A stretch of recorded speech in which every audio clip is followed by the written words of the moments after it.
انقلاب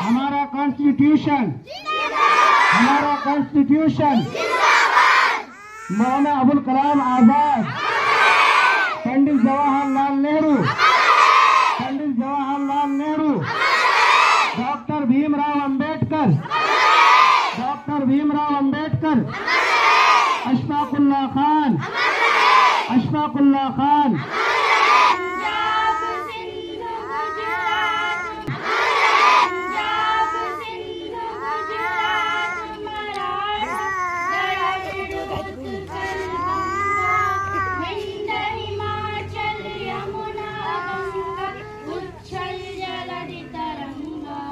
significant occasion marked by flag hoisting ceremonies and parades by armed forces and school children held in different parts of the country. But on this day, citizens joined together to reflect on the sacrifices made by freedom fighters and to renew their dedication to progressive and inclusive India.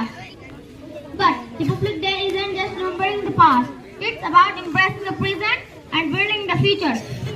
It's the freedom to learn, to dream big, to aim high. It's the freedom to be tolerant and to kind to others. ایک قانون ساز assembly کی تشکیل ہوئی. آئین تیار کرنے کے لیے ایک کمیٹی کا قیام کیا گیا جس کے سرپرست بابا صاحب بھیم راؤ امبیڈکر ہوئے. انہی کی سرپرستی میں آئین سازی کا کام جاری رہا. دنیا کے مشہور ممالک کے آئین جمع کیے گئے. بالآخر 2 سال 11 مہینے 18 دن کی انتہائی محنت و مشقت کے بعد یہ آئین تیار ہوا. وطن ہم تیری خاطر اپنی جان کا بھی نذرانہ پیش کر دیں گے. اے وطن ہم تیری خاطر اپنی جان کا نذرانہ پیش کر دیں گے. گر بڑھا دشمن تیری طرف تو اس کا جان بھی لے لیں گے. میں یہیں سے اپنی بات کو ختم کرتی ہوں. السلام علیکم ورحمۃ اللہ وبرکاتہ. تمام لوگ ایک ساتھ مل کر انگریز پر دھاوا کرے اور انگریز کو نکال کر باہر کرے، لیکن ہمارے اندر کے ہی کچھ غداروں نے اس راز کو فاش کیا اور جس کے نتیجے میں وہ جنگ غدر میں تبدیل ہو گئی. اور پھر جن مسلمانوں نے، خاص طور سے جن لیڈروں نے، اور اس میں جو غیر مسلم لیڈران بھی شامل تھے، ان سب کے ساتھ بڑا برا سلوک کیا گیا. آپ کو معلوم ہونا چاہیے تاریخ کا یہ بہت دردناک واقعہ ہے کہ دلی کی چاندنی چوک سے لے کر آگرہ کے گلیوں تک لمبی سڑک تھی اور شاہراہوں کے دونوں طرف جتنے درخت تھے اتنے درخت پر علماء کو پھانسی میں لٹکایا گیا تھا. لیکن ہمارے علماء نے کبھی بھی اس پھانسی کے پھندے کو چھوڑنے سے انکار نہیں کیا، روگردانی نہیں کی، پیچھے نہیں ہٹے، بلکہ اس پھانسی کو چھوڑ کر اپنی دیش بھکتی کو اور وطن عزیز سے محبت کو ثابت کیا اور اپنی خوشی اس ملک کے لیے قربان ہو جانا پسند کیا. آپ کو معلوم ہے یہاں پر ختم نہیں ہوا بلکہ یہ شعلہ پھڑکتا رہا. پورے ملک کے تمام عوام بیدار ہو گئے. ہر ایک کے اندر جذبہ جہاد پیدا ہوا. کیا سکھ، کیا عیسائی، کیا ہندو، کیا مسلم، سارے لوگوں نے مل کر اس جنگ آزادی کو مزید آگے بڑھاتے چلے گئے. بیٹھو نہیں، کھڑا ہو کرو. تحریکیں انہوں نے قائم کی. ایک ادنا سی تحریک جسے ہم آپ نہیں سمجھ سکتے ہیں، وہ نمک تحریک ان کی تھی. نمکن جو سمندر کے کنارے بستے تھے وہ خود سے نمک تیار کرتے تھے، مارکیٹ میں بیچتے تھے. لیکن انگریزوں نے ایک قانون بنایا تھا اور قانون بنایا یہ تھا کہ نمک بنانے کا اختیار صرف حکومت کو ہے، عوام نمک نہیں بنا سکتا. لیکن اس پر عمل نہیں ہو رہا تھا، اس کو بہت زیادہ اہمیت نہیں دی جا رہی تھی. گاندھی جی نے اس کو بہت باریکی سے دیکھا اور انہوں نے یہ کیا کہ عوام سے کہا کہ یہ نمک انسانی ضرورت کی بنیادی چیز ہے، اس لیے نمک بنانا، نمک کھانا یہ ہماری ضرورت ہے، نمک ہم بنائیں گے.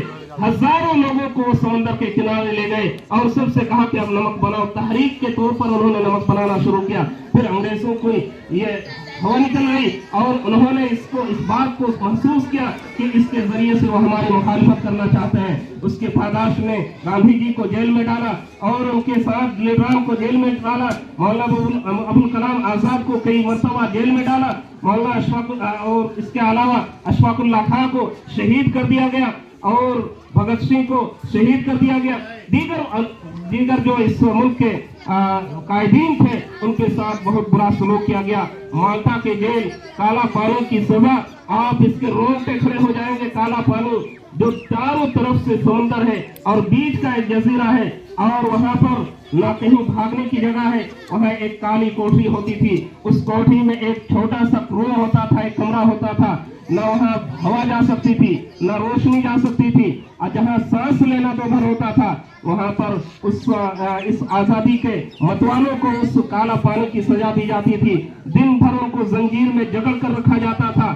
ایک کٹورا ہوتا تھا اور وہی کٹورا ان کے کھانے کے کام آتے تھے, اور اسی کٹورے میں وہ اپنی پاخانہ پیشاب بھی ان کو اسی میں کرنا ہوتا تھا.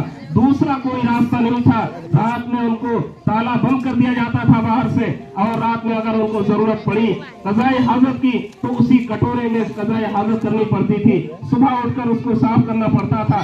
صبح کھانے کے لیے کچھ دیا جاتا تو اسی برتن میں دیا جاتا. اتنی سخت ترین پریشانیوں اور قربانیوں کے بعد, اور لاکھوں لوگوں کی قربانیوں کے بعد یہ ملک آزاد ہوا 1947 15 اگست 1947 کو. لیکن 15 اگست 1947 کو آزادی کے بعد انگریز ایک بارگی ملک چھوڑ کر نہیں چلے گئے, بلکہ انگریز کا جو گورنر تھا وہ گورنر اپنی حالت پر برقرار رہا, اور 26 جنوری 1950 میں وہ گورنری چھوڑی, اور یہ ملک اس دن سے یہ کانسٹیٹیوشن دیوس کے طور پر منایا جاتا ہے. اس ملک کو آئین ملا, قانون ملا, اور اس قانون میں برابری کا قانون ہے. اس ملک کے تمام شہری برابر ہیں, چاہے کسی بھی مذہب سے تعلق رکھنے والا ہو, ہندو ہو, مسلم ہو, سکھ ہو, عیسائی ہو, غریب ہو, امیر ہو, ہر ایک کو برابری کا حق دیا گیا ہے. اسی طریقے سے ہر ملک کو, ہر مذہب کے ماننے والے کو اپنے مذہب پر آزادی کی پورا اختیار دیا گیا ہے, اور اسی طریقے سے ہر ایک کو اپنی ضرورت کے مطابق معاشیات میں آگے بڑھنے, کام اختیار کرنے, پیشہ اختیار کرنے کا اختیار دیا گیا ہے.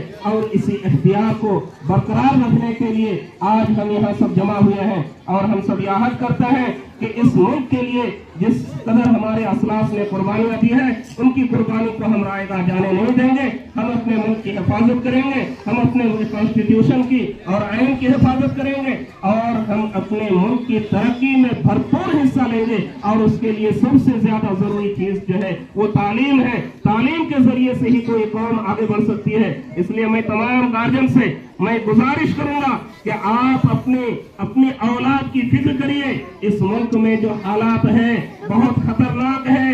اس ملک کو علامہ سید سلیمان ندوی نے کہا تھا یہ اکال الامم ہے, یہ امتوں کو کھانے والی ہے. اس ملک میں کئی قومیں وجود میں آئی لیکن اس کو کھا گئی. یہاں کے لوگوں نے اس پر ظلم کر کے, بربریت کر کے اس کو مٹا دیا. لیکن